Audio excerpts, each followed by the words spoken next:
My name is Alexander Guerrezo. Yeah, I've been taking Filipino martial arts for about, I guess, at least 15 years already.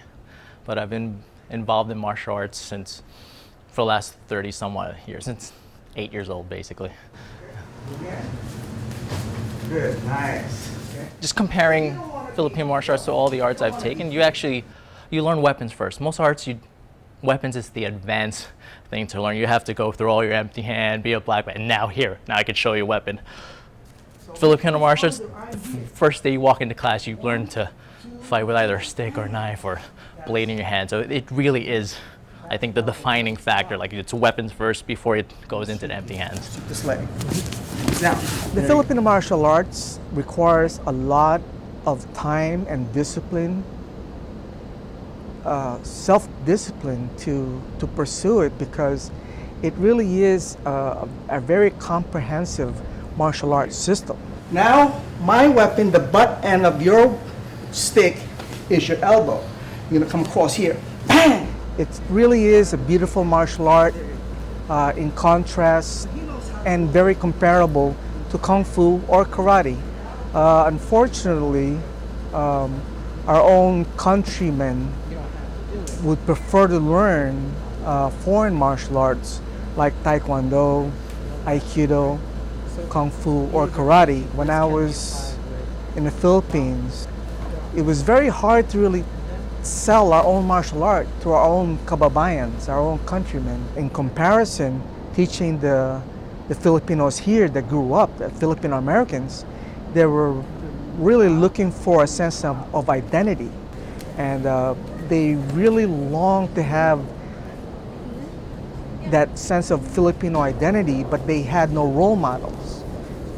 They don't know what it's like, what is it to be a Filipino. I grew up in Washington Heights, so Washington Heights predominantly is a Hispanic neighborhood. And we literally, in the 80s and 90s, were the only Filipino family in that neighborhood, I believe. Back then, all people knew about, Asians was either Chinese or Japanese. I said Filipino, and my friends would say, "Is that Chinese?" Like, "No, Filipino." "Is that Japanese?" "No, it's Filipino." "What's that?" "The Philippines," and nobody knew. Yeah, growing up, all I had really was the language and the food, so I really knew nothing else. I didn't have much of a Filipino, identity.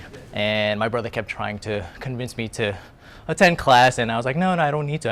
I took enough years of Taekwondo that I felt confident enough to, manage on my own if anything were to happen. So I threw a punch at him, and he did this destruction. He basically just destroyed my fist with his elbow and got me hooked that day. I have not stopped since.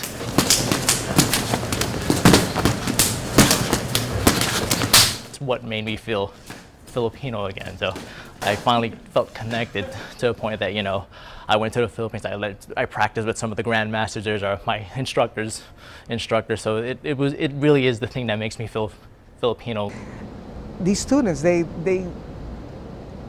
get a lot of satisfaction because our atmosphere is more of a family atmosphere, and they don't feel like, oh, I'm gonna have to drag my ass down to work out, this and that.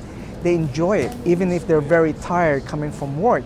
They enjoy and look forward to having that 1 hour, 1.5 hours, or 2 hours training. At least with Filipino martial arts, is when you enter or you study, it feels like you're still home. It's like Philippines are very much about family and community. So here, it really is, you look at them as your fellow students, as more like your brothers, sisters, uncles, older brothers. I call my instructor Kuya. It's just, you don't hear that in other arts. It's usually sir, grandmaster or something, but we're family.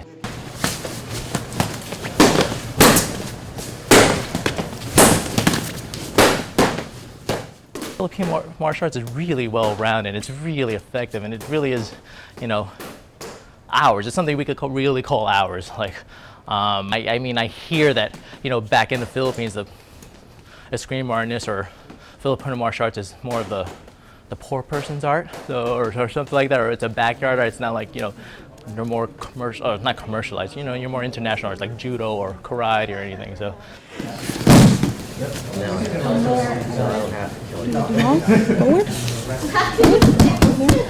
It's sad, but hopefully, over time, or if they see, people in the United States taking it, maybe they'll develop an interest. 'Cause it seems like, things that the United States tend to adapt, Philippines tends to adapt too. So that maybe in some way we could reintroduce our art back to the Philippines from here, if that's possible. Thank you, guys. Thank you.